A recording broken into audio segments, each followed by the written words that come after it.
Hi there, Hokie fans. I'm Tech Sideline founder Will Stewart. Welcome to TSL Podcast 240, where we'll talk about red-hot Hokie baseball, their regional championship, and their upcoming super regional against Oklahoma, plus the latest football and basketball news. It's all coming up in this edition of the Tech Sideline Podcast, which starts right now.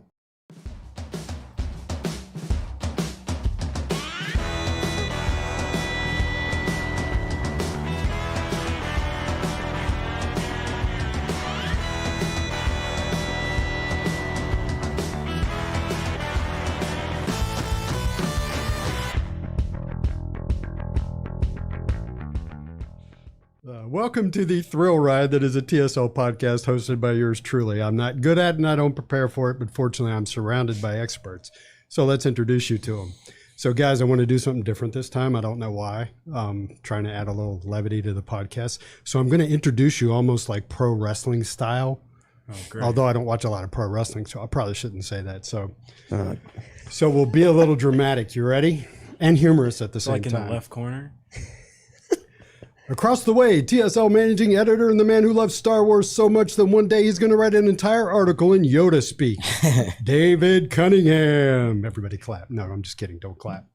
To my right in the red shirt chair, TSL lead analyst and columnist, the man who has more muscle than a John Ruiz NIL contract. Like that? Nice. Chris Coleman. In the fourth chair, sports media and analytics major and voice of the Radford Bobcats football team, the man for whom the phrase, "What can Brown do for you?" was invented, Nick Brown. Behind the scenes, my offspring, the man who has produced more podcasts than you have, the best podcast producer in the land when he gets out of bed on time, Malcolm Stewart. Now, for real pro wrestling interviews, we would have all needed intro music. Yeah, your walk-up music? Walk-up music. Yeah. All right, so that's, I was very excited about doing that. What'd you think? Pretty cool. That was good. Different. Yeah. All right, so before we get to the sports stuff, we have to wish Jeff Holland a happy birthday. Happy birthday, Happy birthday, Jeff. Yeah. One of the most loyal podcast listeners and viewers that we have. He's probably on the live stream right now. If not, that's... Birthday's today? Birthday's today. Right. I'm guessing 48. Good. We love June birthdays. So No, my birthday was on Sunday. And Ronan, my son Ronan, his birthday is on June 17th. Nice. Yeah. Let's see, Jeff redshirted. Good ding, for ding, him. ding, ding, ding, Yeah. ding. Jeff redshirted. And let's see, his last year was 1995, so he would have been 23. So I'm thinking 1972. Ooh, he's pushing 50. Jeff may be 50. Wow. So Jeff, I think Jeff's 48 or 49. I think he's he 49. He enrolled at Tech in 91. 91. He would have been 18, so that would have been 1973. So Jeff could be 49. Jeff, if you're watching, let us know how old you are. He is not in the chat yet. Jeff Holland has not entered the chat. He's going to watch this on replay and be like, So anyway, happy birthday, Jeff. Jeff did one of the most classic Tech Sideline podcasts. I looked it up this morning. It was number 54, back when we were audio only. And I've talked about it before. It was over 2 hours, which is a long podcast for us. And it was Jeff and I drinking beer and just talking about stuff and cussing and everything. It's quite the unique podcast. So I recommend that you go listen to it. Fortunately, you can't watch it. So number 54. So how's everybody doing? I'm good. I'm all right now. Other than that, I'm good. So David and I will talk while Chris sneezes. David, you went back home for your brother's graduation, right? Yeah. My brother's coming to Tech next year. He's Shocker. going to study history. Is he? Yeah, he's going to study history. He'll be a freshman. My sister is she'll be a junior next year. What's your sister's name? Sarah? Sarah and Robert. Sarah's studying neuroscience, double major neuroscience and psychology. So she's the smart one. she's the smart one. She's gonna Is know. your younger brother the real Arcana on Twitter? Yes. Well, they both changed their usernames a while ago to I guess humor me. But So you're the real D-Kana, she's the real S-Kana, and he's going to be the real R-Kana. Yeah. Or he already is. yeah, he already is. So So he's going to study history. yeah. So she's studying. He wants to be like an archaeologist. That's what Oh. that's what he wants to study. Oh, don't we all? We all love Yeah. dinosaurs. He So wanted to go dinosaurs. play soccer in college, but decided to take the Virginia Tech route, which I can't blame him. Well, my friend Bruce McKinley wanted to be a pro football player, but he's an electrical engineer instead. There's a whole story there that's hilarious. So I was at the beach last week. That's why we didn't have a podcast. And we did an interesting thing. So first of all, I took the whole family last night to see Maverick, Top Gun Maverick. Who here has seen it? I have not yet. How You was have it? not yet. Friday. Okay, so two of you haven't been, and 3 of us have been. So I won't. I Spoil want to go anything. soon. Was it good? Yeah. Well, before we get to that, to prep the family, when we were at the beach, we took the Top Gun DVD, the original 1986 Top Gun, and watched it. And I realized watching it, it's really not that good of a movie. It's like uber macho and cheesy. The comments are about to roll about in. to You're about to get blasted. Sacrilege. All I will. The flying scenes were incredible. And For their day. yes, and it was well cast. Yes. So- You're talking about the original. The original, right? yeah. Yeah.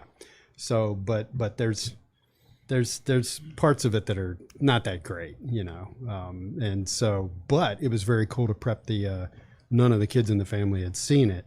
So I wouldn't even call them Easter eggs. There's just a lot of references. It was and my things favorite like movie as a kid. I even had the jacket, the leather pilot jacket and everything. Oh, we all wanted to be Tom Cruise. Yes, it was awesome. So That was actually the first movie I ever saw in the theater, I believe. really, Even though I barely remember it at all. I was 3. You would have been- I was 3 when it came oh out. right. So I have a vague recollection of going in the theater to see it, but I don't actually really remember watching it in the theater. But I do remember going. I think Malcolm's first movie was Neverland. It was an animated. I don't know. Anyway, let's not go on that. Let's talk about tech sports. People want to hear us talk about tech sports. So, like I said, we're going to talk about baseball. We're going to talk about the regional where Tech just smoked the field, and David's done his homework on Oklahoma, so we're going to preview that some as well. But before we get to that, I do want to talk about there is some news in football and basketball that's happened the last couple of weeks when we haven't been here. So what I wanted to dive in right off the bat was some football notes. We'll get to a couple personnel notes, but I wanted to talk about some schedule information that came out and see what you guys thought. So I think if I remember correctly, the times and networks for 5 games got announced shortly after our last podcast. The first 3 weeks and the 2 Thursday night games. Right. So first week is September 2nd, Friday. Yeah. At ODU, 7 p.m. Yeah. ESPNU. So 3 of those 5 we already knew. Yeah. Like the 2 Thursday night games we And the knew were Friday going to be at night. night, and the Friday night game we knew Yeah. was going to be at night. Yeah. So the Friday information is not new. They had settled on Friday. They had They settled on They Friday. had settled on Friday, and it was just time and We didn't know and whether TV it was going to be channel. 7 or 7:30 or 8, basically. Yeah. Right. What do you think? Or what TV channel? I mean, Very cool. Yeah. I'm down with that. You know what? I think it's great. Here's what I will say. Kicking off, playing at ODU. I don't. We can argue. People can debate that one, but I will say, kicking off Labor Day on Friday, that'll be nice because you get Virginia Tech, especially for me. Like I get Virginia Tech out of the way, can kind of just relax, watch all college football Yes. Saturday, Sunday, Monday. I'm going out on Thursday. I guess do some tailgating, go to the game on Friday. I'm going to sit on the beach all day. Yeah, there you Saturday. go. Maybe parts of Sunday as well. You can kind of relax a little bit. So, Virginia Beach? No, I'll go to Yorktown Yorktown Beach Virginia is Beach smart. is too crowded. yeah. Huh. Okay, now you got my gears turning. Now I'm thinking I haven't planned anything. I know the TSL van is going, Yeah. but I had a good time last time we went to ODU, and then the game started. Did you? My favorite joke other than that, Mrs. Lincoln, how was the play? Well, I enjoyed my time there until they kicked off. Yeah. And it went south. So, David, you'll be working. I'll be covering it. Yeah, you'll be working that one. So, poor guy, you got to stay sober. That's where I was on the field for the last time we were there. That's where the unsportsmanlike conduct came from. Yeah, and when they showed you, and then it was like unsportsmanlike conduct, and then they had the camera cut. That's where it you. came from. That used to be your Twitter header, right? Yeah. Or it used It's to a be my really good profile one. picture. Sometimes a Diablo fan account will still break that one out. Yeah. Yes, he's awesome. So then we've got September 10th, Boston College at home, 8 p.m. ACC Network. Yeah. That Brent Price first game Yeah. at home in Lane Stadium, night game. Yeah, I think it's great. The tailgate will be hot, of course, I guess, because it's September, but like you don't have to sit there. Like so many of those games, you get a home game the second week of the season, so it's always like September 10th. Yeah. And it's really and hot. it's like And 2 in the generally- afternoon. It's generally a snooze fest, right? It's generally against some FCS opponent. You think and of it's hot, Furman, and nobody wants Delaware, to Rhode really Island. be there. Yeah. Right. So like, I remember one of the worst games I've ever watched in Lane Stadium was 2008 against Furman. And Like 55-0 or something. No. It was 24-3. Oh, really? Tech was losing at halftime, Or right? 24-10. I think they were up 7-3 at halftime. Oh, that was And miserable. it was 7-3, and all they had offensively was Tyrod making something happen when the play call didn't work. Right. That was one of those games upon which Brian Steinspring built his reputation. It was horrendous, and take it back a couple of years when Tech played. Oh, guys, it was Furman again. Right? Furman and Rhode Island. I was going to say, that's why I brought up those games. Furman, Rhode Island. It was Old Dominion. Yeah, in Old Dominion September. home, Just Delaware. really hot, and the game is like absolutely nothing happens. Well, this is different. This is Boston College. It's at night.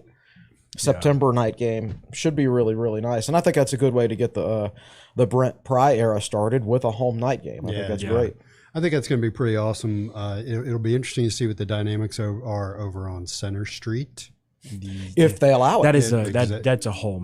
That'll get mess. voted on in 6 days. The Really? new So new what do you know town about law. it? Like, can you fill us in with all the proper jargon? So I tried to look into it. It's interesting. There's a new bill proposed, and basically what it would mean is that every apartment or house on Center Street, if they plan to have more than 200 people for a tailgate, yes,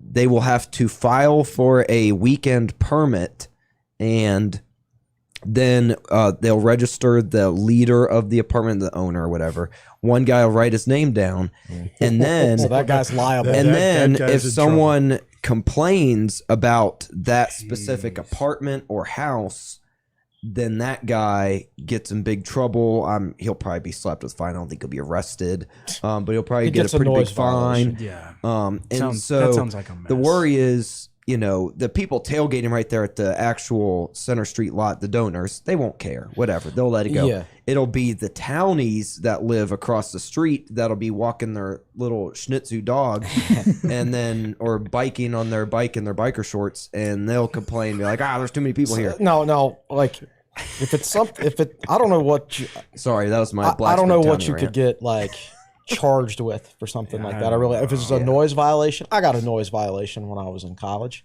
or maybe the year after I yeah, graduated. was that $50 or what? I don't remember what it was, but it was ridiculous because it was oh gosh, what's the holiday in March? St. Patrick's Day. Day? Oh, great. Everybody was having a huge party in Fox Ridge. There were people spilling over outside from apartments, and for some reason, I got the noise violation, even though my apartment, our party was totally indoors. Was your door closest It's one of my neighbors called. Now, the crazy thing is, I invited every single neighbor to the party. But, and said that, by the way, we're going to have a party this weekend, St. Patrick's Day. You're more than welcome to come. I don't remember what any of them said. Nobody said, "Oh, please don't have a party." But then I guess one of them called the cops. All you do is pass the hat around, and everybody chips in to pay your fine. Yeah. Right. So if this is what that is, if you're threatened with a noise violation, that's nothing. Yeah. So that's coming up in 6 It'll- days. So that'll be voted on, Like and this Monday. will be the first, I guess, law regarding parties on campus since the famous Stonegate law Right. back in Oh, '92. I That was see. my parents' I don't know senior that. year. So I my don't know that parents one. Shut down Stonegate, and now I'm shutting down Center Street, I guess. I remember Stonegate, I think, sort of. I remember it existed. I have heard of happened. it. What happened? It was just a massive Street party. It's like Street party. 4 apartments surrounding a parking lot, and apparently, I don't know. My parents said it was Because just Stonegate crazy. is it's kind of back towards the village. Oh, I know where you it's know where at. it is. Yeah. Yeah. It was a hell of a lot of fun. We'll put it that way. Yeah. So, so that's part of the dynamic. So It will be interesting tailgating at night, like tailgating leading up to a night game though. Like that, Twilight tailgate. yeah, that'll be a lot different than the following week when it's an 11 a.m. kickoff Sunrise against tailgate. Wofford. 7 a.m. beers. So yes, so the night game against BC. One thing I'm looking forward to is, the students who are in the north end zone won't get fried. Yeah. So not by the sun. I mean, they might be fried, but not by the sun. So we'll see if they hang in it. So next week, Wofford, 11 a.m. You know what? I don't mind it though. It's not going to make a difference whether it's 11 a.m. or noon. Yeah. But I because agree. the tailgate, all the games like that, there's not much of a pregame atmosphere anyway, especially when you've got the home opener the week before, which is a big night game, and everybody's going to go all out for that. 5 days later, you got West Virginia on a Thursday night. Everybody's going to go all out for that. So this is kind of like... This is the game that everybody takes off and recharges the battery. So it doesn't matter whether it's at 11 a.m. or noon. Yeah. So I was actually talking to a buddy of mine yesterday. I like the that. Bristol races are I was about to say, weekend. I'm planning on going. It's a Bristol night race that day. Oh, sweet. And so So you can cover the game and then I can drive cover to the game, Bristol? hop in the car with my friends. I can work while they drive, and then I can get down to Bristol and still have time, still have like a couple hours to tailgate before the Bristol night race that night. So will you write that game recap in Yoda speak? Probably not. I'm just kidding. Boy, I brought that conversation to a grinding halt. Maybe I'll think about doing it at some point if you really want me to. I don't know that anybody's Bristol, really 8 going to o'clock or 7? I think it's let me check. It's a late race though, and that'll be nice. And again, it's like it's a FCS game. You don't necessarily need to play it early. Nobody's going to read much into this game unless something 7:30 bad happens. Exactly. Unless you're only winning 7-3 at halftime. Oh God. Let's hope not. Yeah. So interesting. That's also on the ACC network, refresh my memory. Did Comcast have the ACC network during the last football season? I believe they did. I think they added it before last football season, like last summer. Yeah. I believe they added So it at the beginning. is this going to be a new regular ACC network time slot, or are they going to have an 11 o'clock game every week? Good question. Yeah, I don't know. That I would be haven't my looked it up. guess. Yeah. Yeah. But anyway, I'm fine with it for this specific game. Now, don't get me wrong. I don't want Virginia Tech versus, North Carolina or somebody kicking off at 11 a.m. That sounds ridiculous. Something that matters. So the rundown for the rest of those games that weekend, and just in the ACC, the ACC network has time slots at 11, 2, that's ODU Virginia, 5, Liberty and Wake, and 8, Louisiana Tech Clemson. So they're by starting a game at 11, they can get 3 games in the day instead of 4. No, they can get 4 games in instead of 2 instead of 3. Yeah. Yeah. So them putting the Tech game at 11 a.m. gets them 2, 5, and 8 games as well. Wait a minute. That actually sounds like the smart thing to do. I know. How strange, right? Yeah. Oh, and there are going to be some angry fan bases, though, because football games aren't over with in 3 hours. Well, yeah, that's true. You're going to miss whatever game starts at 2. You're gonna. If you're trying to watch that game as a fan of that team, you're going to miss the first quarter because they're still showing Virginia Tech versus Wofford. And it's a 5-touchdown game in the fourth the quarter. game that following is Old Dominion, Virginia. Oh, that's cool then. The Sabres going to be mad. All right, and then it's 5 days, and then West Virginia, 7:30 p.m. on September the 22nd, Thursday. So very cool. That's ESPN, right? Yeah. Yes, of course. Yeah, that should be great. I can't think of a better way to, I don't want to say restart because this is the last game of the series. It's been scheduled. Rejuvenate a rivalry. Right. Then their first time back in Lane Stadium since 2004 And it's will be at a night. night game. That'll be great. That sounds dangerous. Well, I don't know. I think it'll be okay. Yeah. It'll be fine. It'll be fun. As long as they keep Richie Davis away from the stadium, everything will be fine. Yeah. Good luck with that. Right. Actually, you might be getting more trouble if they try to keep him away from the stadium. That's right. It'll cause more trouble if they don't let him in. Oh, and then the other, again, this is something we already knew, was October 27th, Thursday, against at NC State, 7:30 p.m. ESPN. That'll be cool. I think I'll probably wind up tailgating down in Raleigh that day. That'll be Dark good. horse pick for the Atlantic, or I don't know if I'd say dark horse. No, I mean they might have the best quarterback in the ACC. And if O'Leary. you look at Clemson, I mean they lost both coordinators. Yeah, they've had a. They're coming off a down year by Clemson standards last year, and a bunch of new coaches. You don't know exactly what you're going to get with Clemson this year, and NC State. If it was just a few years ago, they wanted Doran fired, and they've had a really good program since then. Yeah, he's really got that program going. So, anybody who remembers the ACC last year, why didn't NC State win the Atlantic last year? Was Wake that good? Like, did Wake beat NC State? Wake lost to Clemson. I don't remember who else they lost And to. beat everybody I else. think I it was guess. a really close race, if I remember correctly. Yeah. Like Wake only beat them. Wake only won by like. If only we had somebody in one the fourth chair with a computer on their lap who could look it up. Who could Google 2022 Atlantic Division standings? What can Brown do for you? Oh yeah, so Wake was 7-1. NC State and Clemson were 6-2. That's right. So it was NC State beat Clemson. and Wake beat NC State at home in November by a field goal. Right. Yeah. It was the 45-42 game. And people remember Wake losing to UNC, but that game didn't count in the ACC standings. Right. Yeah. Well, and then the Boston College game after they got smacked by Clemson at Clemson, they went to Boston College, and that was when the game kind of like decided. So Wake, I think NC State won earlier that day or they had to win, and Boston College had to beat Wake. Right. And then Wake went and won 41. There was 900 yards of total offense in that Wake NC State game. Wow. So looking forward to that. Looking forward to being there. I've never been to a game at NC State.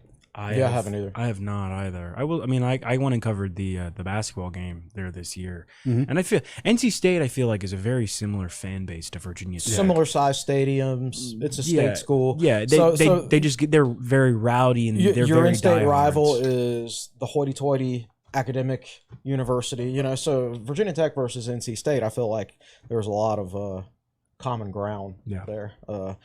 Which would play them more often. Although, you know, if the ACC switches to this new scheduling format, model, then they would. So have we talked about that I don't scheduling think we format? have not. They're talking about 3-5-5, right? Yes. So where you have three opponents you play regularly, and you rotate 5 and 5. Yeah. I think that'd be a good model. I mean, of course, we can debate whether. Yeah, I think here's the bottom line. If you go to that model, you would think Virginia Tech's going to get Virginia, Miami, and then a third school. Maybe North Carolina, maybe NC State. It's going to be Boston College, guys. Don't get your hopes But up. then you play 5 teams the next year and then 5 teams the following year. So you would get Florida, like if Virginia Tech got Clemson one year and Florida State the next year, I think it would. Yeah. I think it would help keep the ACC a little fresh. Correct. And at that point, if you're playing other ACC teams that often, it doesn't matter whether Boston College is one of your crossovers because you're going to be playing the other teams often enough that you're not going to think about that as much. That's true. Now, That's true. I mean, what really makes you think about, oh my God, how often do we play Boston College every year? Why?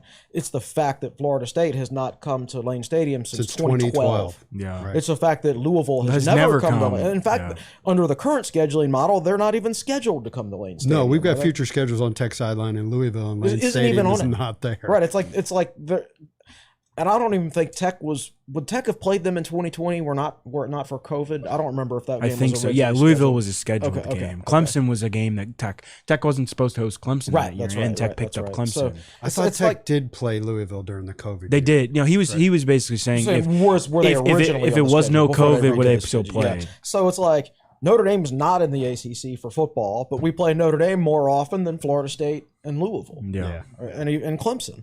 So yeah, I think this scheduling model sounds really good, and I think it's long overdue. Yeah. Well, I've said for years I can't believe ESPN did not force the ACC to schedule Tech and Clemson and Tech and Florida State more often. Yeah. All right, so we beat that to death. Excellent, good discussion. Football season is 3 months away. Football media days are today is June 8th. Football media days are July 20th. Yeah. Wow. So we'll be in Charlotte for that. So let's go through a couple of personnel notes. I don't know, Chris. It's kind of up to you and David how much you want to talk about this stuff. So we'll get to what I consider the smaller piece of news, and that's Reed Pulliam not coming back to the team. Reed was a member of the last recruiting class. He signed in December.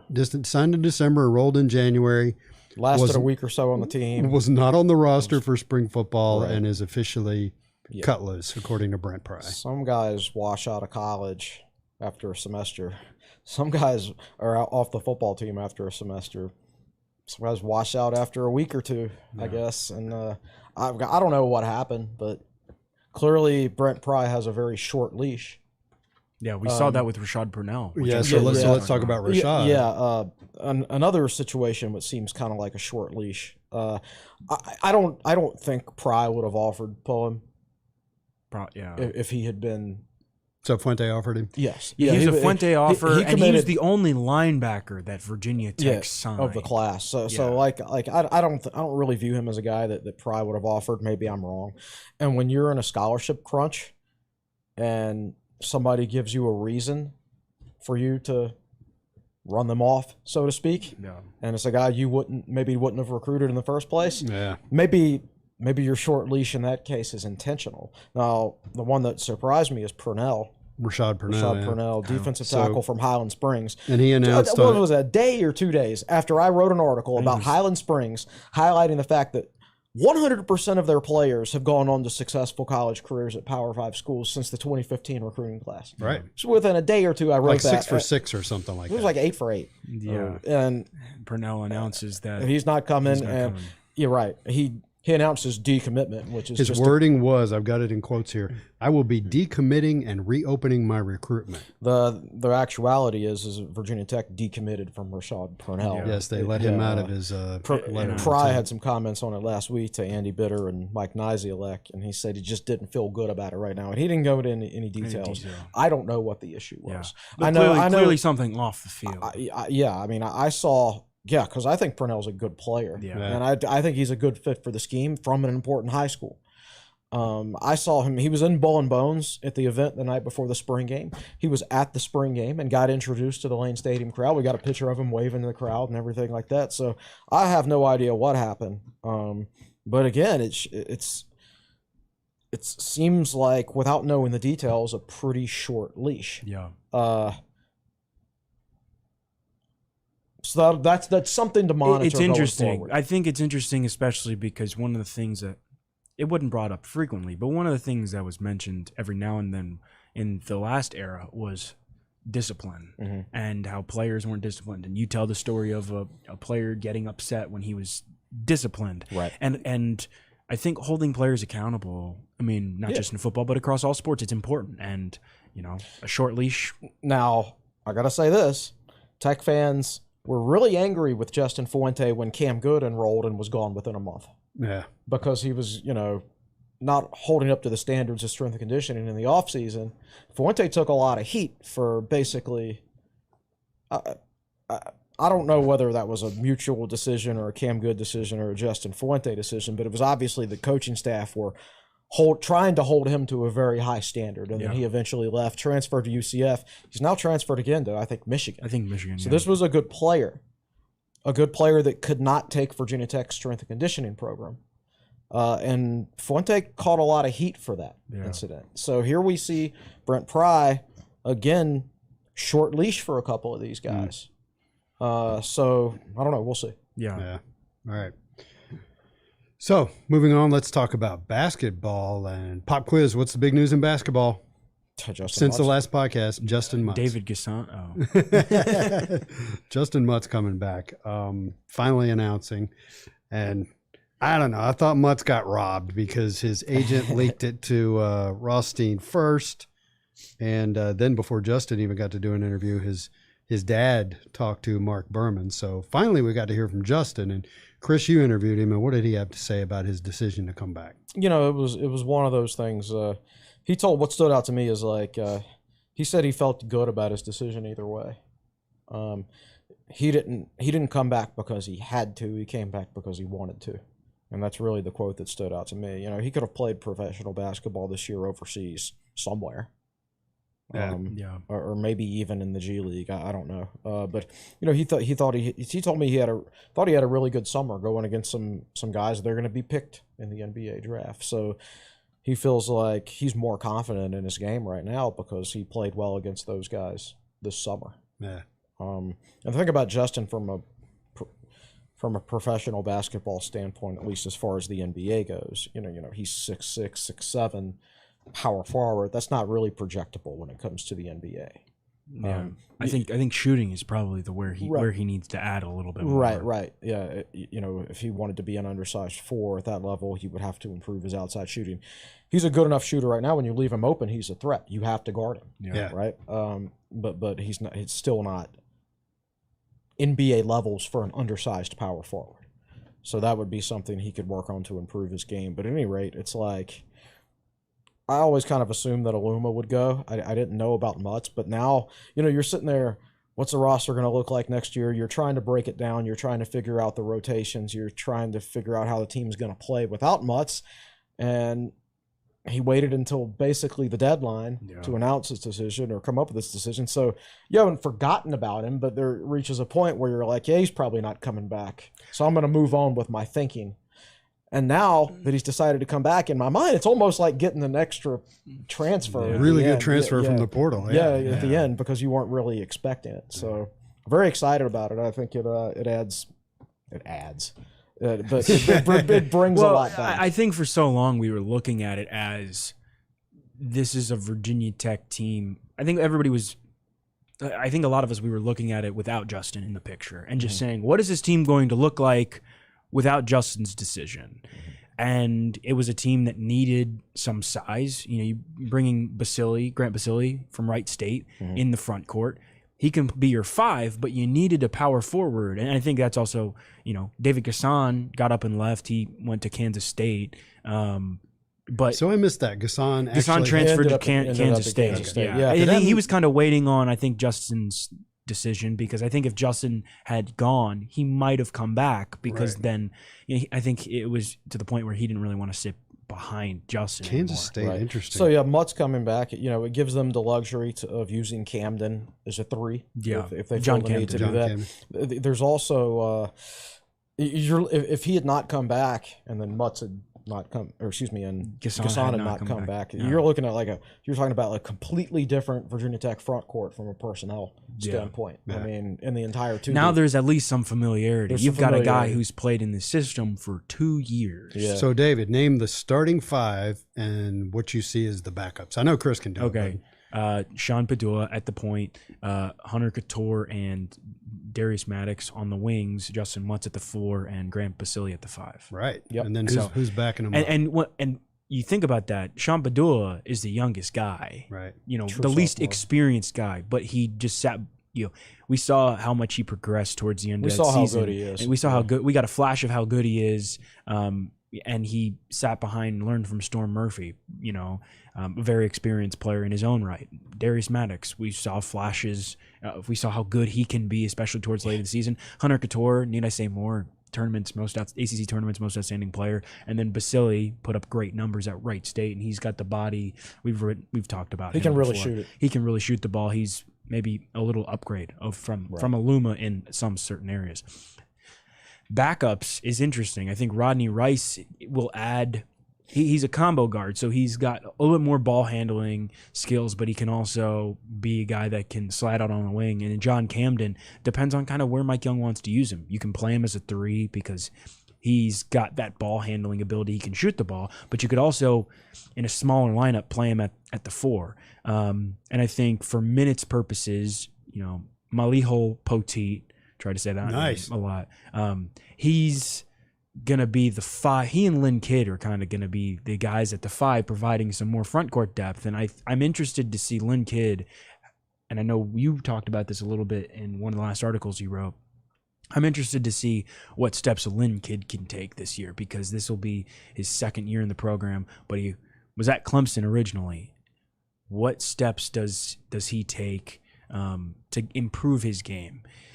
Because one of those guys is going to have to step up and play some pretty big minutes, kind of backing up Basili. But overall, it's an experienced group. We got that question for the Q&A last week, and I answered it. And my starting 5 was the same as David's. My first 2 guys off the bench were the same as David's.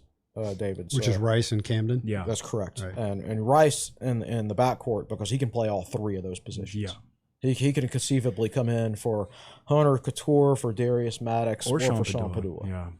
Nice. And so he's technically Tech's backup point guard this year, except you can also play your backup point guard with your starting point guard on the court at the same time. Tech did that a little bit last year with Padula and Murphy, but not much. This will be really interesting to see, because I think this is the best ball handling group Mike Young has had at Virginia Tech. You think back a couple years ago, Mike Young's first year, he had Wabisa Beatty, but behind him, overall, Jalen Cone, not necessarily a true point guard. There wasn't necessarily another guy that was comfortable handling the ball constantly. Now you've got Padua, you've got Rodney Rice, and if you needed to, Hunter Couture can handle the ball well enough. So it's a pretty solid group there. Now we haven't mentioned Darren Buchanan yet. Yeah. We'll see.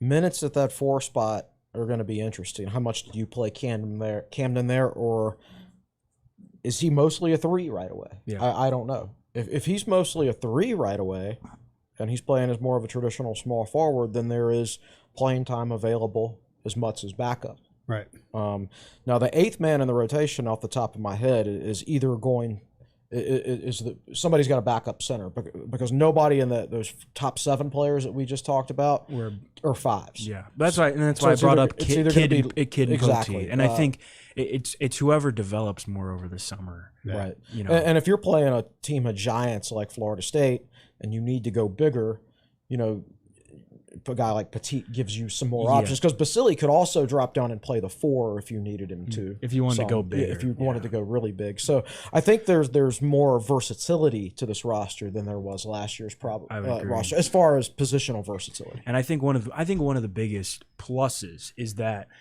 none of the freshmen are going to be rushed into playing right away. You're going to.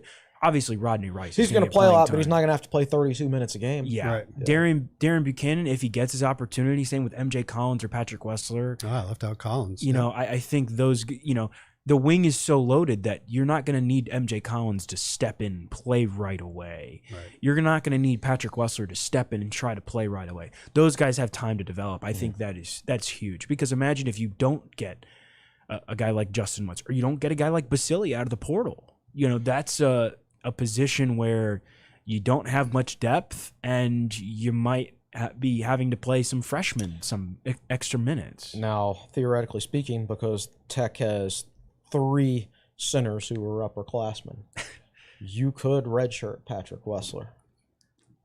Push the button. In theory. All right. In theory, you could. Now, basketball players normally don't redshirt unless they're hurt. But, you know, big guys, generally speaking, it takes them longer to develop than guards. I mean, look at the case of our very own Keve Aluma.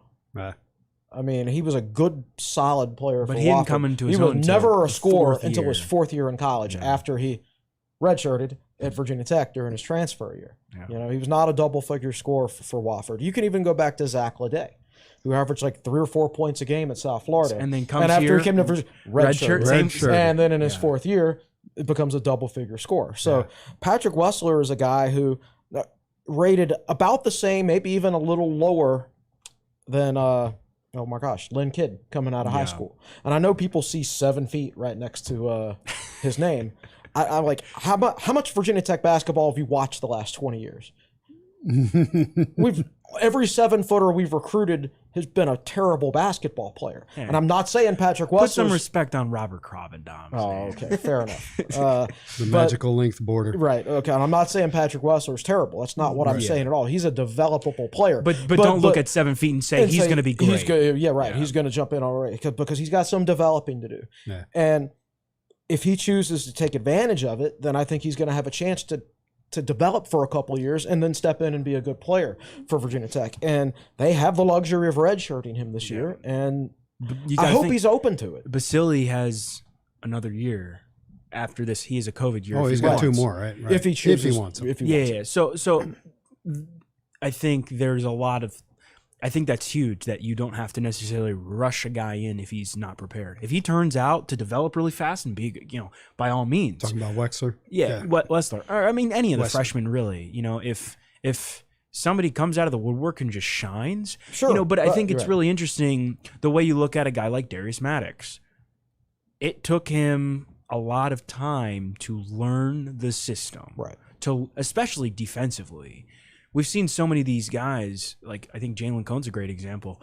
A lot of times he was a defensive liability, you know, and in Mike Young's system, you have to be able to be well offensively, but you can't slack off on the defensive end. And I think we saw Darius Maddox improve on that end over the course of this year, and that's why he got more playing time. But it took him a year and a half as a guard, and it's easier to step in right away as a guard as it is a center. So it'll be really interesting to see how quickly the guys develop, but the good news is you don't have to throw them in the fire.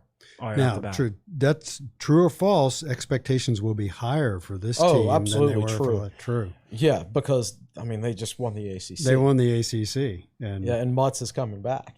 Yeah, and I think most people in the fan base consider Maddox to be an upgrade on a lean. Yeah, and you know most people when they look at the box score they just look at points and shooting percentage, and from that standpoint he probably will be an upgrade. the little things that basketball coaches look at, I don't know. I know Naheem Aline started 84 of his 90 games at Virginia Tech. Started every game the last 2 years for an NCAA tournament team, for an ACC tournament champion. Yeah. And now he's going to UConn, which is a really, really good program. Naheem Aline's a good basketball player. He's a good basketball player that sometimes can get into really rough shooting stretches. That doesn't mean he doesn't do other things very, very well. Right. Because he would not have been on the court if he didn't do other things very well. But I do think Maddox has a chance to, if he continues to progress in the other areas of the game, does have a chance to be an upgrade. Higher ceiling. Padula's more athletic than Storm. Got a higher Murphy. ceiling than Storm. Right. Yeah. Well, you got to think. I mean, they were playing. Obviously, Storm Murphy's got the leadership. He's got the experience. Mm-hmm. That's the one thing he didn't have. But the difference is in the way Murphy ran it and Padula ran it. The same offense. The difference is, I mean, Padula. I remember distinctly the North Carolina game in Chapel Hill. Tech gets to North Carolina's pushing in transition. Tech gets a steal, missed shot, Aluma rebound, kick out to Padula. And instead of, kind of slowing it down, Padula pushes it straight down the floor. Mm-hmm. And he creates, I don't think it was and one or anything, but he creates a transition bucket, I think, for Keve Aluma. Yeah. I think this team with Padula has another year under his belt. Basili is an upgrade shooting wise over Keve Aluma, has more range. I think this might be the best team to fit Mike Young's system that he's had at Virginia Tech. You could say that, and like I said, more positional versatility too. Yeah. Also, more front court depth. Last year, Virginia Tech only played 3 guys on a regular basis in the front court. And Virginia Tech was very fortunate that nobody got hurt. Right. Gasson would be, basically first and only guy off the bench in the front court. And he would play, he was the backup 4 and he was the backup 5. Yeah. Which is not a role he's suited for, playing the 5. Yeah. Now Virginia Tech has 2 potential backups at the 5. And, they've got a couple guys who could potentially fill in at the 4 spot as well. So there's more front court depth, too. Yeah. Well, that doesn't mean I'm going to go out and pick them to win the ACC tournament again, because we know tournament baseball, it's, can be kind of a crapshoot. But this is, in my mind, now that Mutz is coming back, they look like a darn good team. Yeah. And I'm fully expecting to be talking about raising another banner. Awesome. Another NCAA. So we got to cut that short because we need to get to baseball. But Nick, what brilliance do you have for us over in the 4th chair? A couple of old party stories, and we got to talk about that, of course. And then someone posed the question: would you rather be Iceman or Maverick? I can't say that without giving up a spoiler for the second movie. If you just watch the first one, just watch the first one. Iceman was number 1. I would rather be Iceman. Maverick seemed to have he's always had too much on his mind, too much stuff bothering him. Iceman he was Iceman, right? Yeah. Nothing ever bothered the guy. Yeah. So I think from a mental health perspective, I would rather be Iceman. I think I'm gonna have to go with Maverick, and this isn't exactly a spoiler. I'm not that big of a Kelly McGillis fan, but I am a huge Jennifer Connelly fan, and Maverick gets to have a relationship with Jennifer Connelly, who is aging very well. She is. Yeah. I looked her up. She's like 50-something. She doesn't look it. 51. We looked her up on the way home last night because Kelly McGillis is 64. Mm-hmm. And I don't want to be unkind, but she looks every bit of it, and that's why she's one of the previous characters you didn't see in this movie, and I think she said that herself. But anyway, any other good questions? Yeah, go ahead. I also wanted to point out that this is the Pete Hughes series, by the way, for baseball.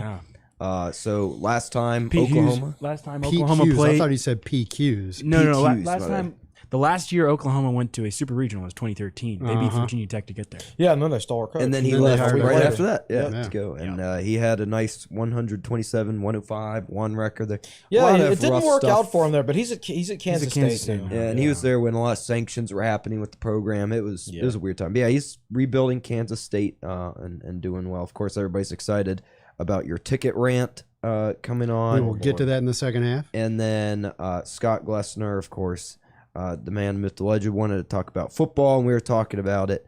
And we play on September 2nd, Virginia Tech is 3-0 on September 2nd. Akron, and Northeastern. So There you go. That's there you go. tough competition right there. That's right. But then I wanted to save a lot of the baseball stuff for Second half. second half. We'll do that. All right, so we're going to take a break, and we'll be right back talking about the Tech's regional win in baseball and upcoming super regional against Oklahoma.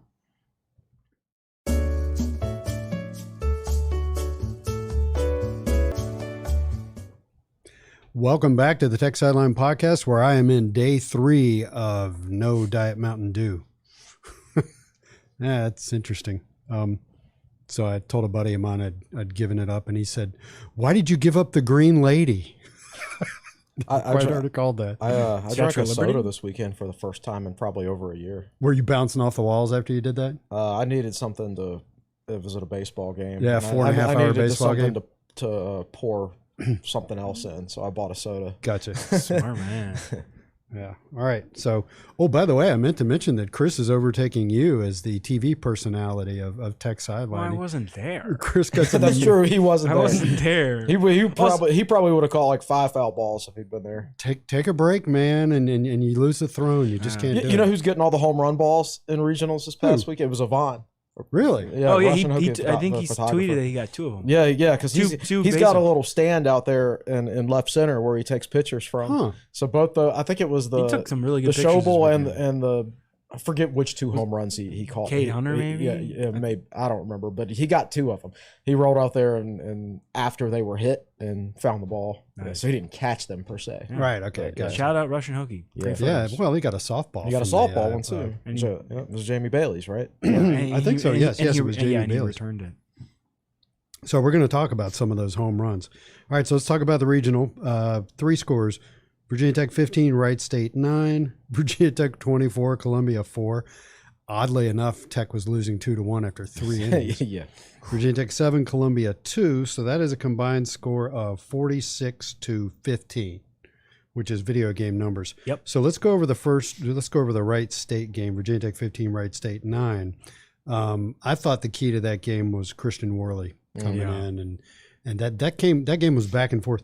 I was really impressed with Wright State as a hitting team. They can really hit. Yeah. Columbia can really hit. Yeah. That's the thing that both of them lacked was pitching, which is what Gonzaga had, but Gonzaga wasn't a very good hitting And team. in the case of Columbia, and in this, I don't think Gonzaga's pitchers made the trip this weekend though. Some people expected them to win this The bracket regional. because of their they've pitching, got right? some good pitching and some good left-handed pitching. Right. Which if Virginia Tech has a weakness, I guess it would be because they have so many good left-handed hitters.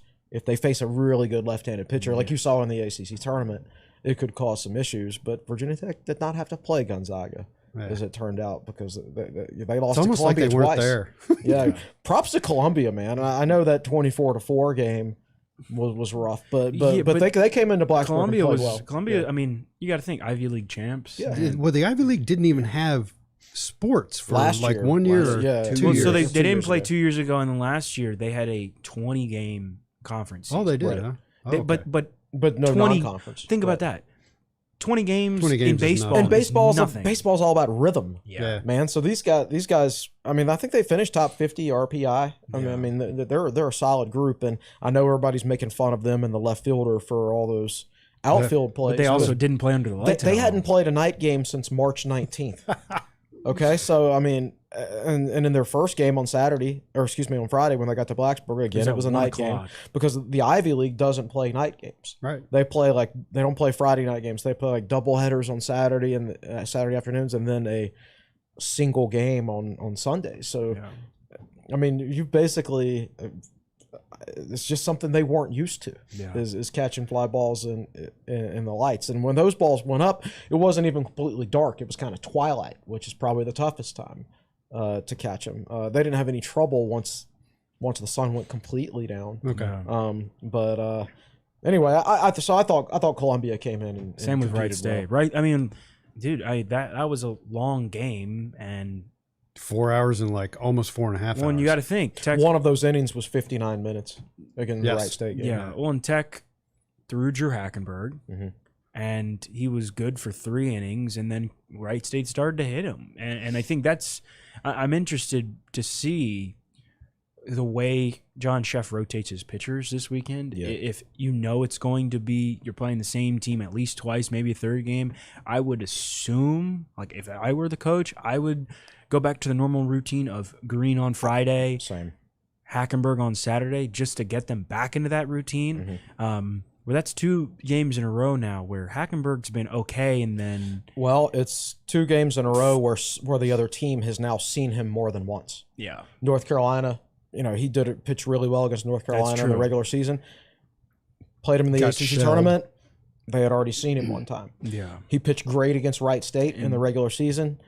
They hit him a little more the second time around. So that's his next adjustment as a pitcher. Remember, he's only a freshman. Yeah, that's what I was going to say. He's got to adjust. He's got a lot of film on him now. Right. So that's kind of what happened to partly the reason the Tech baseball fell off last year. Yeah, they had some rough injuries. Don't get me wrong, but the scouting report got out on those hitters, and those hitters are hitting every day. With Hackenberg, it doesn't catch up to you until you start facing some teams twice, maybe. And for a pitcher, that's not going to be till later in the season, or maybe not even until you're a sophomore. In his case, it was late in the season. I think it'll be a little bit different this weekend. Oklahoma's never seen it before. Very cool. So back to Christian Worley. Yes. But what else I was going to say, in relief, Worley was the second or third guy the Tech used. Yeah, and he went like 3 1/3 or 3 and something. I think he threw like 60-something pitches, and he was phenomenal. Yeah, he was great, and he's a guy who, for the first half of the season, kind of struggled a little bit, but he seemed to get things under control. He's in the Halifax second half County, right? Yeah, I was about to say, behind Mackenzie Lauder, he's the pride of Halifax County. It's interesting because he had a class with my daughter Annalise, who was a sophomore this year, and she said, "Oh yeah, there's a baseball player in my class, Christian something." So I looked him up, and this is probably about 3 or 4 weeks ago. I'm like, I didn't play much, he's young, he'll probably grow and be a better player. And then against Wright State, he's pitching really well lately, and Sheff has said that he's really coming along. I think one of the reasons Virginia Tech improved throughout the course of the year this year is because they had guys get better throughout the course of the year. And Worley's one of the prime examples of that. Obviously, the other Christian Jones, is another one who Carson Jones. Carson, why did I say Christian? I do the same thing. You are forgiven. Carson Jones. Obviously, he's the best example, I guess. But their pitching staff in particular, I think developing a third starter later in the year, getting an extra relief arm or two in there really helped them out. And then Jones obviously just added another big bat to the lineup. So this team, as opposed to last year's team, which was kind of dropping like flies and you didn't know what pitchers are going to be available on a week-to-week basis, this team's been the other way around. They've stayed healthy, and they've actually added more ammo, so to speak, throughout the course of the season. Did we even see Silverling over the weekend? No, he's pitched. He's only pitched 2 innings. Yeah, interesting. Yeah. He and I want to point this out.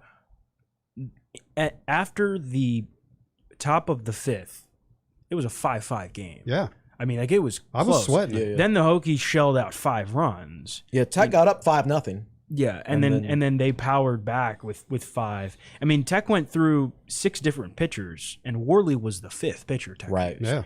Yeah. Weicker was the 2nd. He threw 10 pitches, and Tech ended up using him on Sunday. Fireved came in through 33 pitches. He looked good. He got the win. Jonah Herney came in through 8 pitches and then was pulled. And then Christian Worley came in through 56 pitches, 3 1/3 inning. Yeah. Gave up 2 hits, a run, and struck out 5. Yeah, so he really stabilized. He stabilized everything. Yep. Yeah. All right, so let's move on and talk about the second game and the trials of whatever his name was out there in left field for Columbia. So again, it was 2-1 Columbia, right? After 3 innings, and then Tech scores 14 runs in the top of the 4th. Tech was the visiting team in that game, correct? Yes. If I remember correctly, Tech's at bat took almost an hour. I want to say their half inning was 48 minutes, and you thought the whole 59-minute complete inning was long the night before, but Virginia Tech's half inning was like 49. It was. I'll put it. One guy batted 3 times. Connor Hardigan. Yeah, how about that? Had 3 at bats, and Tech hit around once, and didn't get out. Right. Like 9 straight hitters did Tech not, scored, I think, Tech scored every single run in that inning, 14 runs in that inning with 1 out. Yeah, Wow. that's right. That's right. And that was Gavin Cross striking out. of all the people to get out, Your it's top got 10 Gavin draft Cross. pick struck Yeah. out. He was the only out in a 14-run inning.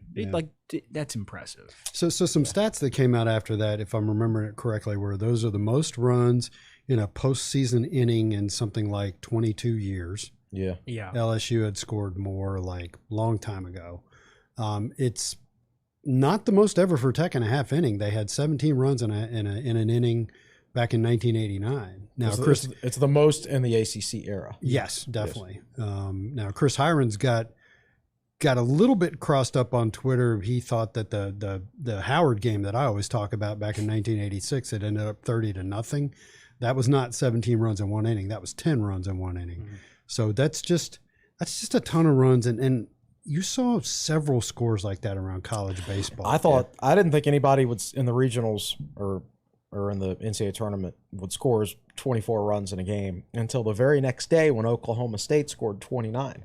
Yeah. And who were they 29 playing? to 15. Missouri State. It was also Missouri State got up 12-0 Yeah. after 3 innings. Yeah. And then it got outscored 29-3 the rest of the game. It was 29-14 final. score, exact same score as the Oklahoma State Missouri State football game this year. Really? That's good trivia, that's man. crazy. Yeah. Yeah. I saw it on Twitter. I was like, no way. Bringing it from the fourth chair. Tech had 10 hits in that inning. Didn't Columbia walk some horrendous number of batters? Not in that inning, but for the whole game. For the whole game. I think they hit 3 batters in that Columbia walked 15 That's what batters. I thought. 15 batters and hit over 3 the more. course of the game. Oh gosh. 15 batters of the 67 that Columbia pitchers faced walked. 15 Wow. of 67. So, yeah, I mean, in that 4th inning, 1 out of every 4.5. that 4th inning was just nuts. Because Columbia had 2 pitching changes in that inning too. Just 2? Columbia the same guy that was already in came back. He gave up a single. Then there was a wild pitch, so Hardigan advanced to second. He walked a DeMartini, and then Biddison was hit by a pitch. So that loaded the bases. Then Cross struck out. So he got the out. So bases loaded, 1 out. And They then switch boom. pitchers. Schobel doubles. That scores 3. Oh, bases clearing double. Mm-hmm. And then Hurley singles, scoring Schobel. So now it's 5-2. So in 2 batters, Tech just scored, 5 runs. retook the lead. And from there, it was a mess. Then when it was 7-2, Columbia made its next pitching change. And then that was when DeMartini tripled, and that cleared the bases. And then Biddison follows it up with a home run. Wow. After we scored like our 8th or 9th run in that inning, I really had to go to the bathroom. So I'm like, all right, guys, wrap it up. I think we've got this one on ice here. But no. There were quite I a few powered more. through it for the entire And this inning. was the same game that Tech had back-to-back squeeze bunts. Yes, that was very cool. And that's, I mean, and Chris wrote about how I talked about in my article that I wrote about Monday about what a well-rounded offense this team is. They can hit for average. They hit a ton of homers, and they can do things like squeeze runners in on back-to-back plays. And then the next day, game 3, Tech's cleanup hitter Jack Hurley gets a bunt single during the game. So this is a team that really clicks on all cylinders offensively, which makes them a nightmare matchup for just about any pitching staff in the country because they're good at just about everything. Yeah. And They never, and we've said this on the podcast before, they never feel like any lead is too big for them to overcome. Clearly it's not. yeah. You know what I thought was interesting out of that Saturday game, though? Because Tech scored 14 runs in that inning, and then the game, I don't want to say over, but, I mean, it's hard to come back when you're down by that much.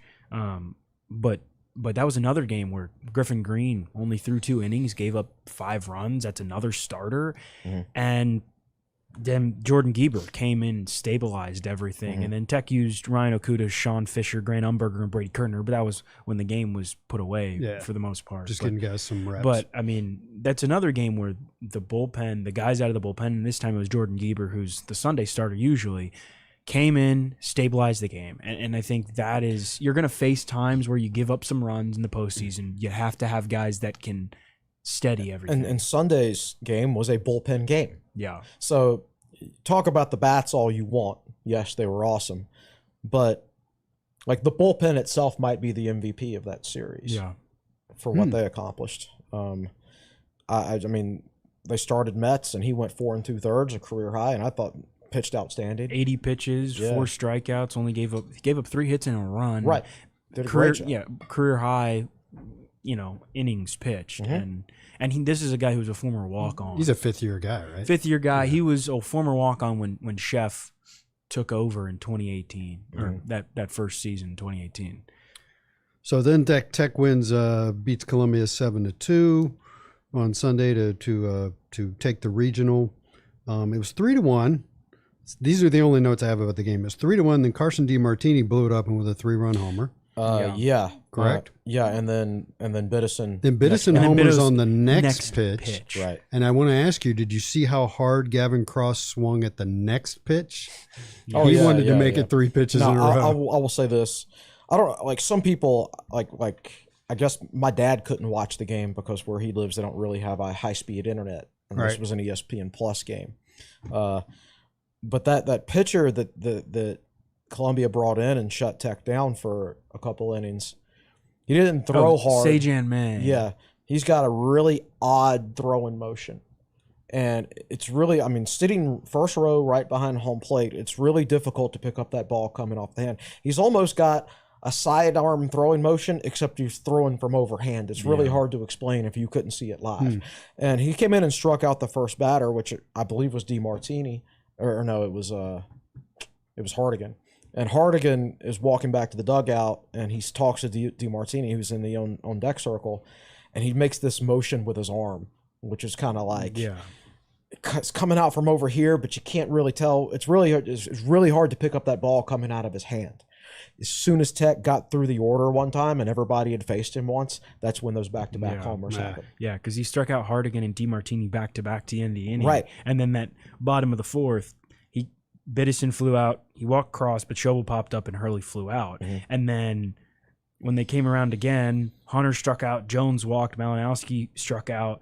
Hardigan was the first batter to see him again and singled. And then DiMartini 3-run homer, and then Biddison homers. Right. And so Tech finally got a handle on it. He's just had one of those funky throwing motions that you got to see once to get used to.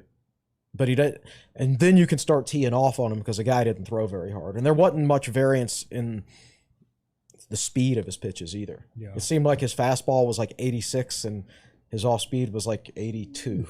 Is what it looked like watching live. So he's one of those guys that he can make a living pitching through the lineup once, but you don't want to leave him in longer than that, is what it seemed like. So that was a turning point right there. They probably stuck with him an inning too long. So that's awesome that the baseball team had a pretty easy go of it in the regional. A lot simpler than the softball team did, where they had to battle Kentucky. Well, what would have been crazy is if they had lost that 24-4 game, because they would have had to play 2 games on Sunday. That's what Columbia did, and that's what you want to avoid. Absolutely. It's so much more important in baseball than it is softball. So, all right, so they're moving on, hosting a super regional against Oklahoma. Let's see if I can remember. Friday's game is at 3 o'clock. Yep, on ESPN2. On ESPN2, and then Saturday's game is at noon on... It's on the U. On the U, okay. And then Sunday's TBD. So tickets go on sale, and they go on sale at 10 o'clock yesterday. For all the big donors. Yeah, for all the certain classes of donors, which are way up benefactors and things like that kind of thing. And then at noon, your regular Hokie Scholarship Fund donors can log on and buy tickets. Now, I learned from buying tickets for softball. I went on at noon for softball and piddled around and picked 4 seats and went to complete the transaction, and it says those seats are already taken. So I knew you had to go in and be quick. You just got to. So Chris is sitting there with me. We pull up the seating chart, and Chris is like, "Those 2," and you're going to see us on television. They're in the front row, and not right behind home plate, but if you're viewing from center field to the left. So I go, I fumble the clicking a little bit. I click and unclick and click and unclick before I figure out how it works. You got to pick select. Right. So So I get my 2 seats and I go over to check out and I just scan it to make sure everything's okay. I got to enter the CVC, the 3-digit code for my credit card, and click, boom, got it. No problem. There weren't a whole lot of seats when we first started looking, but we did get those 2. They're great seats.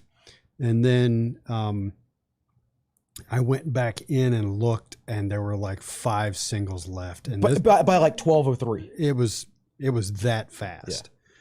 So if you were logged in at noon and you took a couple of minutes saying, well, I don't know if I want these seats or that seats, that's where you lost your tickets. Yeah. You have to pick immediately because there are more people logged in to buy tickets than there are tickets available. Yeah. And so a lot of people didn't get tickets. And then Chris discovered something that led to one of the longest message board threads I've ever seen. As of this morning, it was 238 responses. Oh my goodness. I have not been on the board, so I'm going to go check that out later. It's an enormous thread, and I can't remember if I think it's on the subscriber board. I don't think it's over on the baseball board. A lot of those seats in the reserved area started showing up on StubHub. Mm-hmm. We're talking within half an hour to an hour. And the reason you saw empty seats behind the plate last weekend for softball and baseball, right, is because people would log in and get these tickets and then immediately list them with no intention of ever going to the game. Right. And I didn't go through the ticket selection process for softball, so I don't know how far down the list it got, but it did not. You had to be a member of the Hokie Club to get tickets. Yeah. To the super regional. Yeah, I mean, I think even general admission, probably even general admission. Yeah. Anything reserved, certainly. It never made it to outside the Hokie Club sales. So these are donors buying up tickets and immediately listing them for resale to make a couple $100. And if I remember correctly, the session tickets were like $85 a piece. Yeah, I think for all 3 games if 3 happen. Right, Yeah. exactly. So section 103. This is the most egregious one. Section 103, row E. So this is 3 rows behind where you and I are sitting. 2 to 4 tickets for all sessions. They're asking $788 per ticket. Per ticket. $788 each. General admission 2 to 4 tickets entire session. $550 each. And these other general admission tickets, they're asking anywhere from $146 to $178 each. And what were general admission? Like $50? Something like that. They were less. Now I've got some other stuff pulled up on my phone here. Now these are just for Friday's game. So they're not all session, just for Friday. Section 202, 118 each. 102, 129. 135 per ticket, 141 per ticket, 141 per ticket, 165 per ticket, 176 per ticket. The row behind us, 103 row B, $224 per ticket. Man. Those two. So if nobody's sitting behind us at the game, that's why. And you guys paid how much? I think 85 was face value. Section 103 row E again, $262 per ticket. Is that for one game? This is just for Friday's game. We paid $85 for the whole session, series, yeah. And that's somebody wanting $220 for one game. And if last week's regionals in softball or any indicator, those tickets are not going to be bought.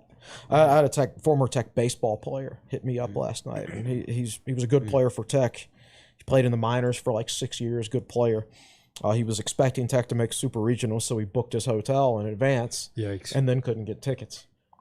And you got these donors who are scalping.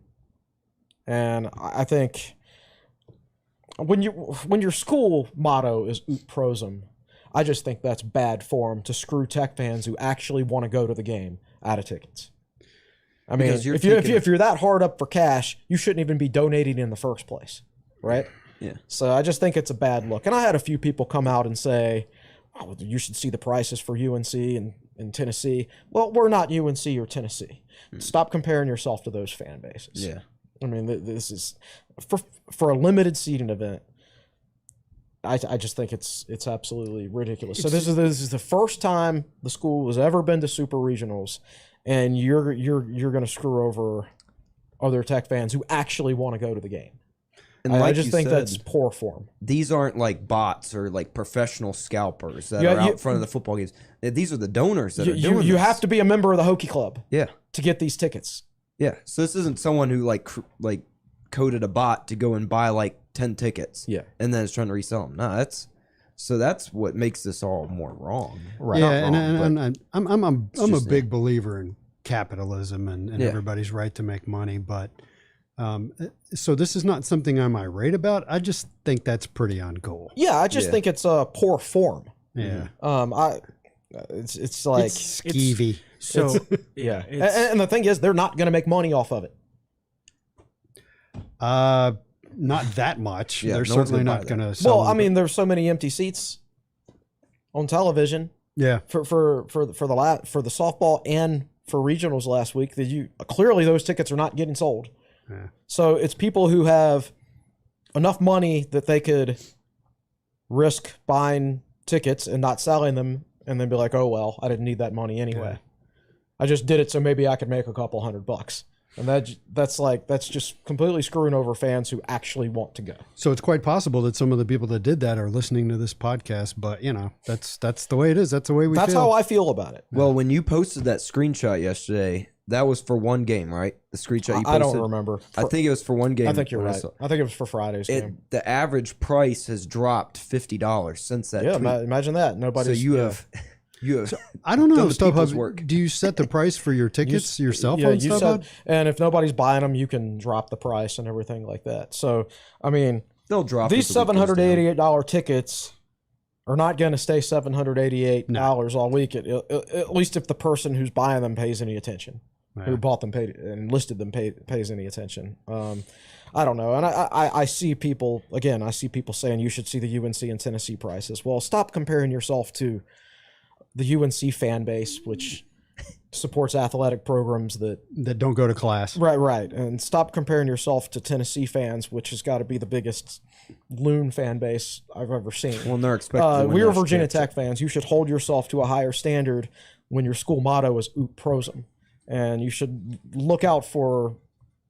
I mean, you should think about your other fans that actually want to go to the game. In cases like this I'm sure this may never happen again. Yeah. I'm sure you guys all have friends. I mean, I had friends texting me last night. Oh, I couldn't get a ticket. Right. Yeah. All right. So that stinks. Anyway, but I don't want to harp on that for too long because I don't like talking bad about the fan base. about any fans. And this is obviously a very, very small percentage of the fan base. Yeah. But it really rubbed me the wrong way. But that's all I'm going to say about it. Yeah, I don't like it either. So, David, I tasked you with doing some research on Oklahoma.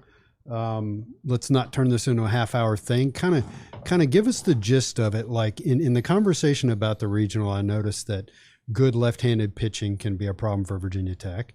So kind of like how deep do you think Oklahoma's staff goes? How well do they hit as a team? Are they particularly gifted defensively? Kind of give us the rundown. Can I ask you guys a question before we get into this? I was talking about this with some friends the other day. This Virginia Tech, not counting the softball super regional and super regional that the softball team just hosted this year, this is the biggest Virginia Tech sporting event in Blacksburg since what? This is a team with a chance to go actually compete for a national championship, and they're playing at home. 2005 Miami football game. Last week's Super Regional Softball. Well, I said without, yeah. I said did you say without besides that, that? because Okay, that's okay. obvious, and they were in number 3 seed in the country. 2017 Clemson football game. As far as bigness of the occasion. Because Virginia Tech was ranked Thought we were ranked 10th. Yeah, 10th for that football it was a game. top 10 game. Yeah. Wow. Yeah. Okay. That's pretty good. I think it's just an interesting conversation. Like this you could go back even farther. We were talking about just some of the biggest things Virginia Tech has hosted. So what were some of the things tossed up in the We were talking about a team with a legit chance to win a national championship playing in Blacksburg. 2003 men's soccer, when men's soccer hosted the Elite Eight here. Right. Wow. Right. You could mention like women's basketball hosting an NCAA tournament, but did they have a legit chance to win the national championship? Right. Probably not. Yeah. Obviously baseball hosted regionals. Okay, yeah, legit chance to win a national title. Throw out my 2017. Yeah, it's Clemson it's game. a So very you're right. I 2005. don't know. What if man. Tech wins that game? They didn't have the firepower to win a national title. I think they I think right, like the right. 2005, 2003 football teams. You might have more of a 2005 chance. Miami game's probably the right What answer. about 07 BC? Yes. That's Because you win that that's game. a Yeah, really- you win that game and you get your rematch with LSU, who'd beaten Tech by 40. Yeah. But my point is, Yes. this is a historic occasion, never really seen in a long, long time in Blacksburg. And Like Virginia Tech, this is a team that could potentially, as you wrote this week, could go to Omaha and potentially win the Yes. College World Series. Like Yes. they're that good, Yeah. and this is not something you see around Blacksburg every so This is not a fluke. No. We didn't fluke our way into hosting super regionals. We were a dominant team. And Tennessee is good, but they're not the equivalent of Oklahoma softball. Where I think they might be. Oklahoma softball's run ruling people like 40 times a game. Tennessee Or- trailed Georgia They've, Tech this they have past two weekend. losses this year, Oklahoma softball. And they've one run of ruled them 40 was teams. UCLA this weekend. Yeah. And then they beat UCLA the next game in the 15 doubleheader. to nothing. 15 and Yeah. nothing. Yeah. Yeah. Tennessee's Okay. good, but they're not that good. For baseball, for men's sport, Tennessee's, I think, is about Yeah. as dominant as it gets. Because they hit the ball as well as Virginia Tech, but their team ERA is under 3. Yeah. That's frightening. But yeah, I we'll just- cross that bridge if we I get just to it. wanted to bring this up because you don't see this often at all. And when you think about it in terms of like we were just having that conversation about tickets, like this is a valuable game that like this entire weekend. This is one of the most toughest ticket for a sporting event at Virginia Tech since that Miami game, in my opinion. And that's one of the reasons I bring it up because this is a historic weekend in Blacksburg. The softball weekends were big as well. This is a Virginia Tech softball team that has now done it 2 years in a row, going to the Super Regional and hosted this year. But this is a Virginia Tech baseball team that is also rolling right now, and as we'll talk about in a sec, has a legit chance to beat a really good Oklahoma team. Yeah. Yeah, I guess I was so caught up in the drama of trying to buy tickets in time that I didn't grasp the enormity of the fact that I had to go that fast. That says something about the event. Yeah. So tell us about Oklahoma. So Oklahoma, they're 40-21. They were 15-9 in the Big 12 this year.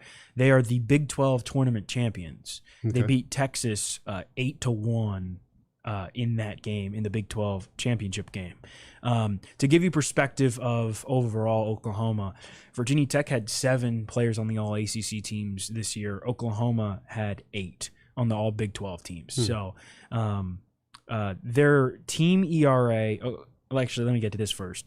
Virginia Tech put up, as we said earlier, 46 runs in the Blacksburg Regional, allowed 15. Oklahoma put up 32 runs in the Gainesville Regional and allowed 18. So not, against who they were playing, they didn't put up huge numbers. In terms of home runs, and this goes to show you just how great Tech hits the ball home run wise. Tech has 118 home runs. Oklahoma has 63. They only have one guy with double-digit homers. Yeah, they have. Is Tech number 2 in the country in home runs? I think they are. Home runs per game, I think they're like 3rd or 4th. I put it in my article. So in terms of team ERA, Oklahoma's team ERA is 5.45. Texas 4.21. In terms of strikeout percentage, strikeouts per 9 innings, walk percentage, walks per 9 innings, they're all Tech and Oklahoma are about the same. Team batting average, Tech is 313, Oklahoma is 296. Just to give you a sense. And this, I wrote this down because I figured we would get to talking about Tennessee. This was a while ago, it was back in March, but this Oklahoma team faced Tennessee, lost 8-0. And one of the guys who I'm sure Tech will see this weekend, his name's Chaz Martinez. He started that game, gave up 5 hits and 5 runs, and was pulled. And Oklahoma only had 5 hits that entire game. Oklahoma, yeah, I looked at their schedule. They're 15-10, including regionals versus teams in the tournament. Yeah. Who made the tournament? I didn't go as far to see who they've played that advanced to supers, but 15-10 in the whole field of 64. They can they've got it's kind of very similar setup to Tech, where they've got guys that will start Friday, Saturday, and then Sunday they've got a guy who could start, or they potentially would go bullpen. Their arms. I out think of the that bullpen are pretty describes good. most teams. Yeah. Well, yeah. Yeah, I think this is a very, very even matchup, I would say. I think Tech probably has the advantage because it's Virginia Tech's hitting. Oklahoma's a good hitting team. Yeah. Without much power, they can manufacture runs. But Tech is an elite hitting team across the board. And Tech's pitching staff, I would say, is a little bit deeper. Yeah. Yeah. Oklahoma has 4 guys hitting above 300. Tech has 7. 7? 7, I Tech has believe. 7 guys hitting above 330. Yes. Oklahoma has, to give you a perspective of in terms of their runs, Oklahoma's same 4 best hitters that hit above 300 are the only 4 guys on the team that have more than 42 RBIs this year, 42 or more. Virginia Tech has 7 guys with 42 plus RBIs. Now, ironically, statistically, the best player or best hitter, I should say, on each team that's not a pitcher is the team shortstop, I would say. Tanner Schobel, we know how good he is. He leads Virginia Tech in RBIs. He's got 73 on the year. And Graham, maybe I spelled this wrong. Graham for Oklahoma. He's their star shortstop.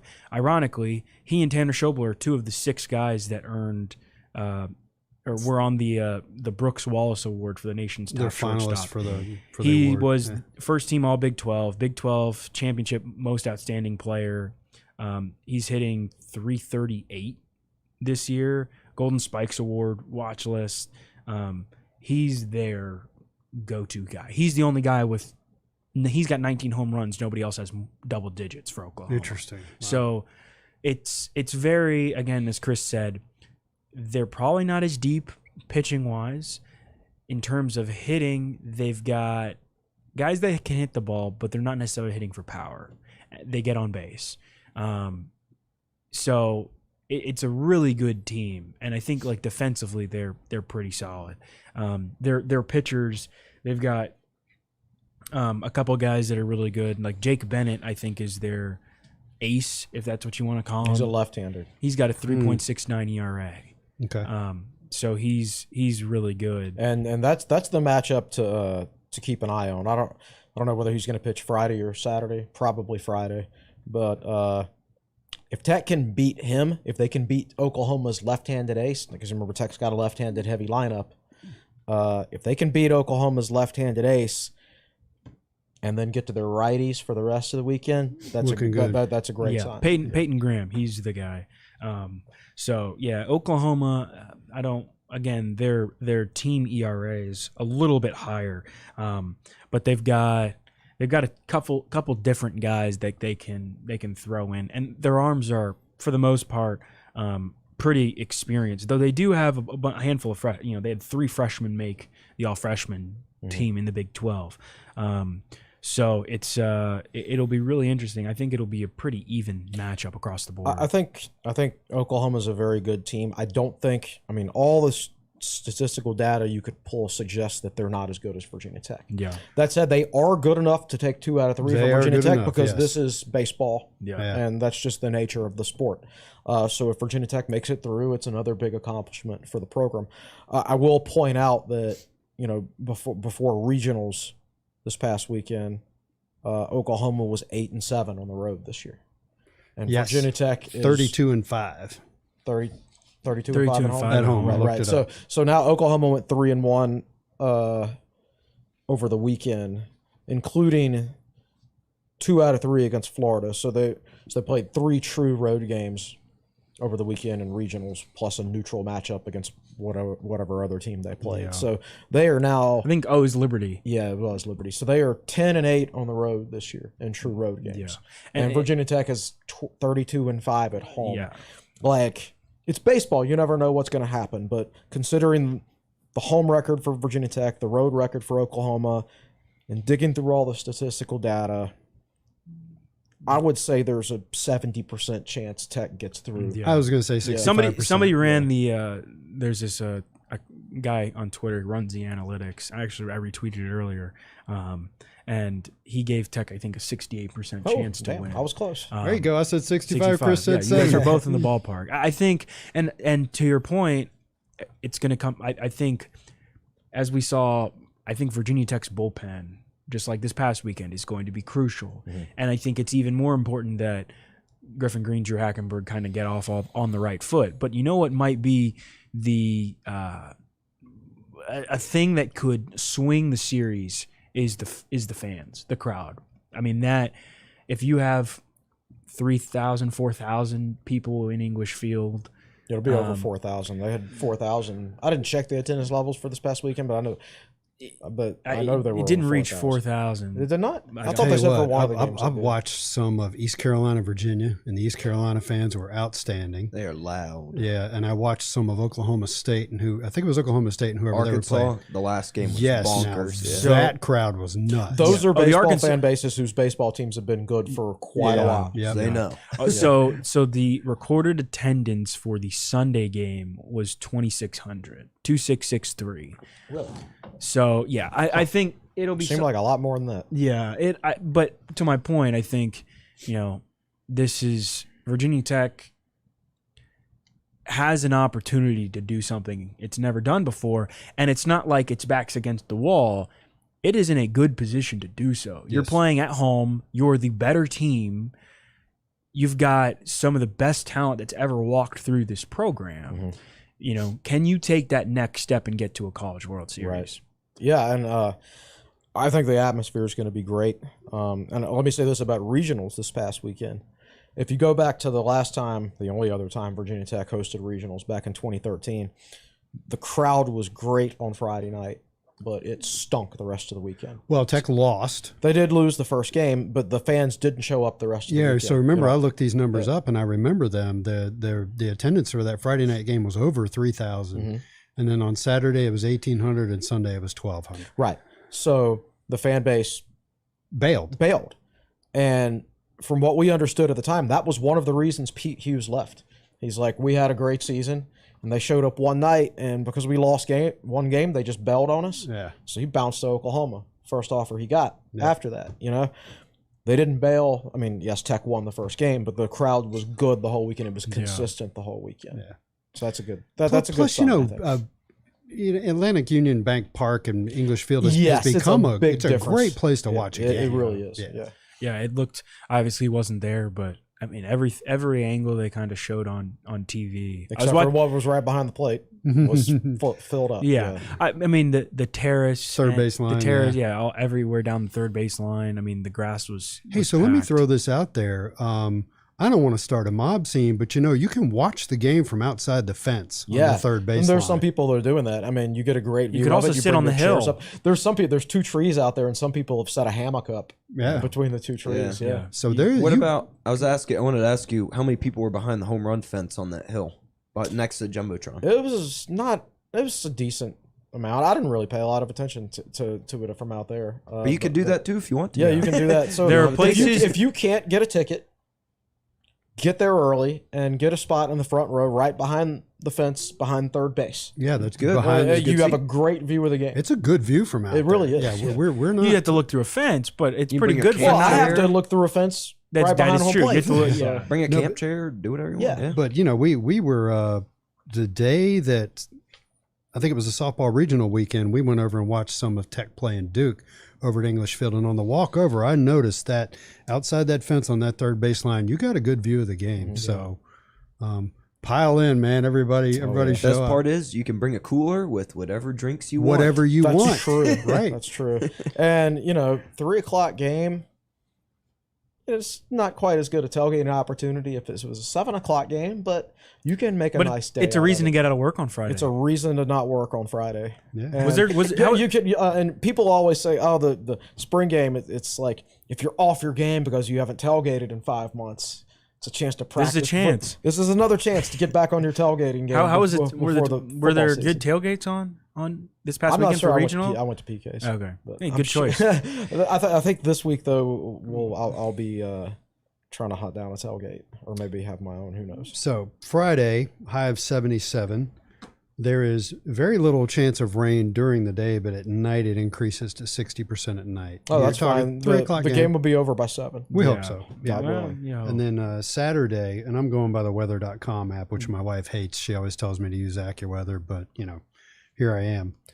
Saturday, high of 74, 24% chance of rain during the day. Remember, that's a noon game. Mhm. So, and it's 24% chance all day long. What was the high on Saturday?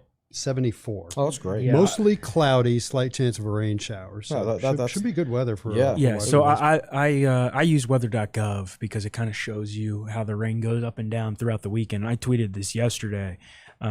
It shows a slight chance of rain around 8 o'clock on Friday night, and that's Okay. and then it goes up to just a chance of rain, kind of up until 2 in the morning on between Friday and Saturday. Then it's likely and it'll rain probably through the morning.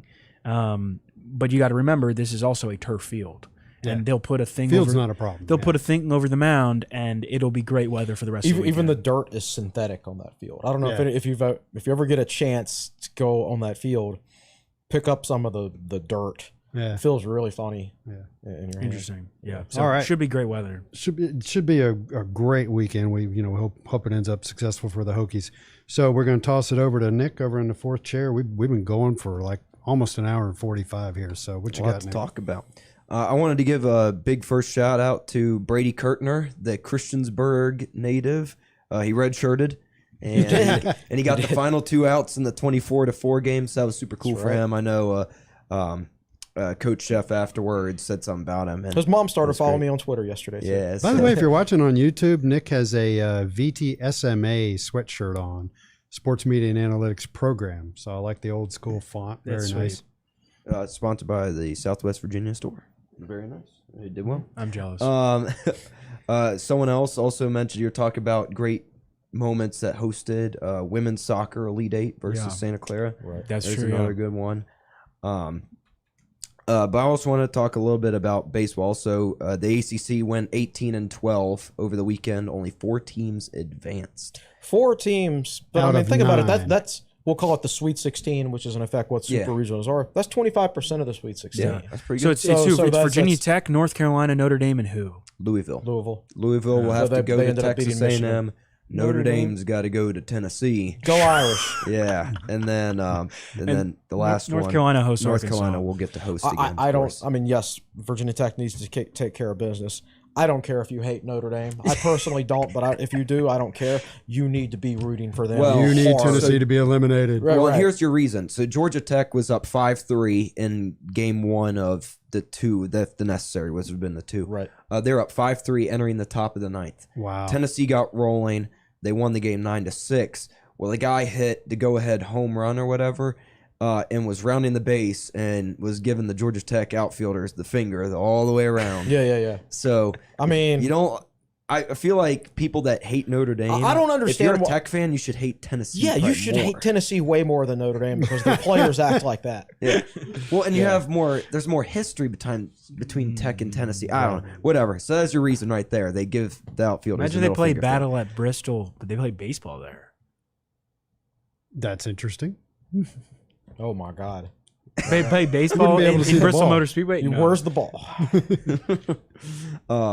But yeah, so then we talked about how John Sheff's also first win came down at the Coastal Carolina tournament 14-6 over Oklahoma. Yeah. So this would be pretty His first ever Virginia Tech cool win was to Oklahoma. see that It's funny. come all Full circle. full circle. And then the other game back in 1978, Tech won 4-2, 2-1. And I was fully prepared. Florida had the lead going into the 8th. I had a tweet drafted. I was fully prepared talking about Virginia Tech's woes against Florida. And I still want to know. say this. Virginia Tech in head-to-head games has not won the last meeting against Florida in any sport. Yeah, and So we I lose was really excited basketball for that. players to him. But- We lost Ja'Cory Patterson. Ja'Cory to Patterson, them. right? Super regionals. I was secretly hoping for Florida instead of Oklahoma because I felt like we really owed them one.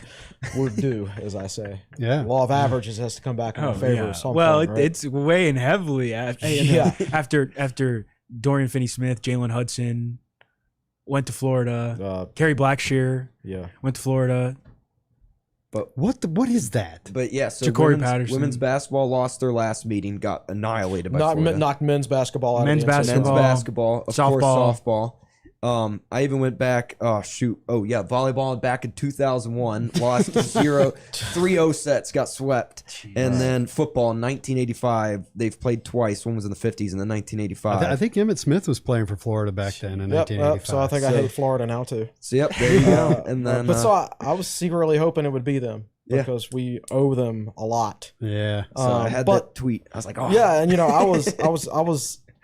I was walking to the gym and keeping the game on my phone, and it went into a weather delay. yeah. God, and it stayed in a weather delay like for 2 or 3 Yeah, hours. it was a Long long time. time. So like I kept checking it, delay. Then I eventually forgot about it, and then I checked it late last night and saw that Oklahoma had won.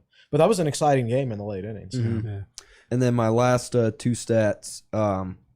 There's 8 20-plus run games. This like a team scored 20-plus runs this past week. In all of this past week. 8 games.